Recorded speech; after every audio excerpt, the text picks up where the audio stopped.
Ever find yourself thinking, how do I genuinely win friends and influence people in the best way? Now is that moment in life when you crave connections with quality people that you can share decisions and create lasting memories with. In this video, we're helping you create quality connections because, let's be real, who wouldn't want awesome people in their life, right? We're also drawing inspiration from Dale Carnegie's classic book, How to Win Friends and Influence People. The advice in his book is still as relevant and relatable as ever. Let's get into the video. To gain a deeper understanding of Carnegie's insights, let's break down our discussion into 4 parts. The first part, essential techniques in handling people. So if you're looking to navigate social interactions more effectively, steer clear of criticizing, condemning, or complaining. These actions have a knack for building a defensive and negative vibe. Instead, shift your focus towards providing constructive feedback and proposing solutions. For instance, instead of saying, "You always forget to include these details," you could reframe it by saying, "I've noticed sometimes we miss including these details, and it would be great if we could make sure to add them for a more comprehensive outcome." This helps maintain a positive atmosphere and also encourages better behavior and understanding. Remember, positivity breeds positivity. Next, learn to offer honest and sincere appreciation. When you take the time to recognize and value the efforts and qualities of others, you're creating an environment where individuals feel not only acknowledged, but also motivated to persist in their positive actions. For instance, rather than a generic "good job," you might want to say, "I appreciate how you handled that challenging task. Your attention to detail and dedication truly made a difference." Specific and sincere acknowledgements highlight the unique contributions of the individual. It's also a powerful way to contribute to a more uplifting social dynamic. At the same time, to effectively navigate interactions with others, try to appeal to another person's interest.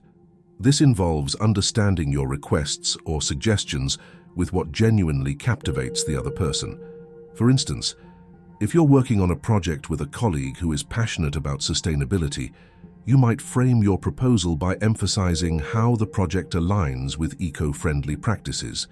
By connecting it to their interest, such as contributing to a greener environment, you're enhancing the overall collaboration where both parties can see the mutual value of the project.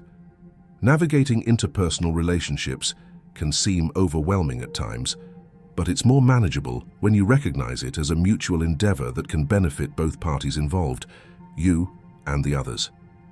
To ease into this process, begin from a foundation of non-judgment, where understanding takes place.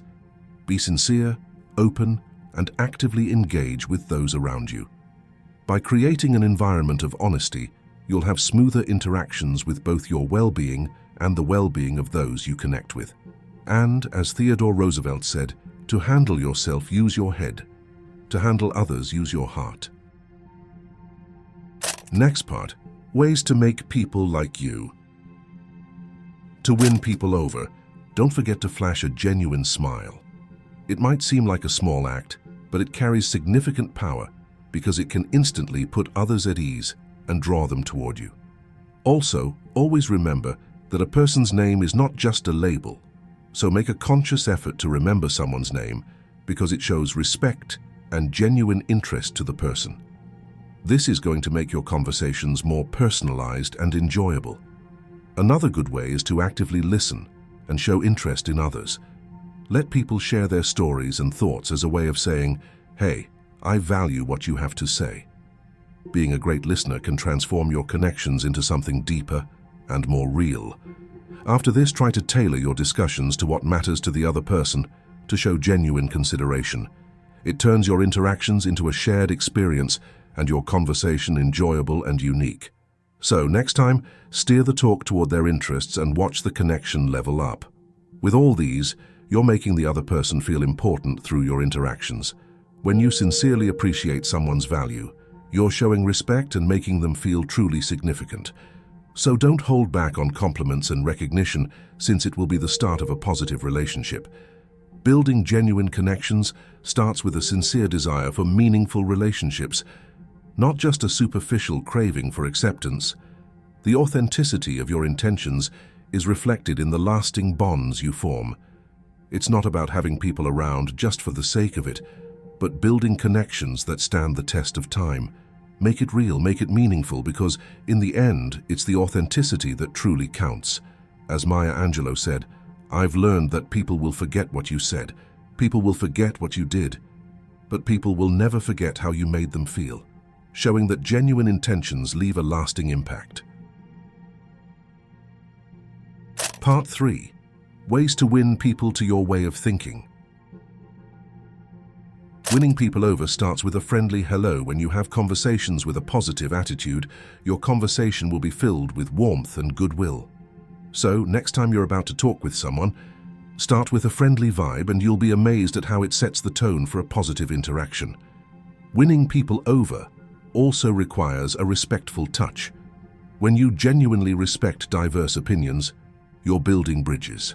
Skip the arguments and go into conversations with an open mind. Recognize that everyone's perspective is unique. This is about creating a space where diverse opinions are valued, so your interactions are richer and more meaningful. Being humble is also a key to winning people over. If you find yourself in the wrong, own up to it and do it swiftly and sincerely. There's a unique strength in admitting mistakes because it builds trust and respect. Being open about your errors shows your want to grow and improve. So the next time you slip up, embrace the opportunity to admit it quickly. Also, let others take the stage. When you actively listen, you're gaining access to more insights into their world, thoughts, and experiences. When you're in a conversation, start now to make space for the other person to do a great deal of talking so you can feel how much more connected you are with them. You can add to the others by making someone feel like an idea is truly theirs during interaction. Involve them in the decision-making process and watch as their connection to the idea deepens. This creates a collaborative atmosphere where everyone feels valued. Winning people over can also feel daunting, especially when the desire for acceptance is so natural. But if you genuinely want to connect with others, take the plunge and be patient. Building meaningful relationships is a process that unfolds over time. Ralph Waldo Emerson wisely put it, "Patience and perseverance have a magical effect before which difficulties disappear and obstacles vanish," which reminds us that genuine connections require patience and persistence until the magic unfolds. Part 4.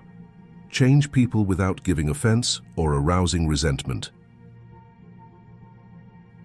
Shaping change in others involves a delicate touch.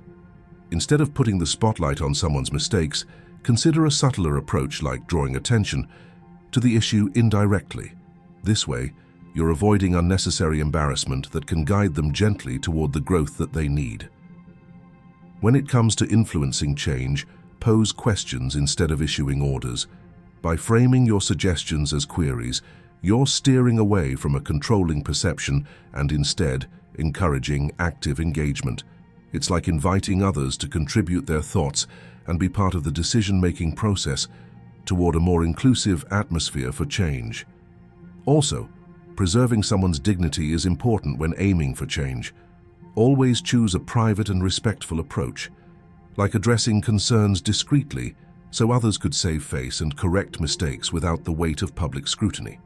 This also prioritizes personal growth and improvement over judgment. The goal isn't to mold people to fit your preferences, but to inspire positive change for their benefit. So if you're ready to start winning friends and influencing people, we're here for it and would love to hear about your experiences in the comments below. And if you found value in today's video, don't forget to support the channel by clicking on the subscribe button and the notification bell so you're always notified when we have a new upload. Until next time.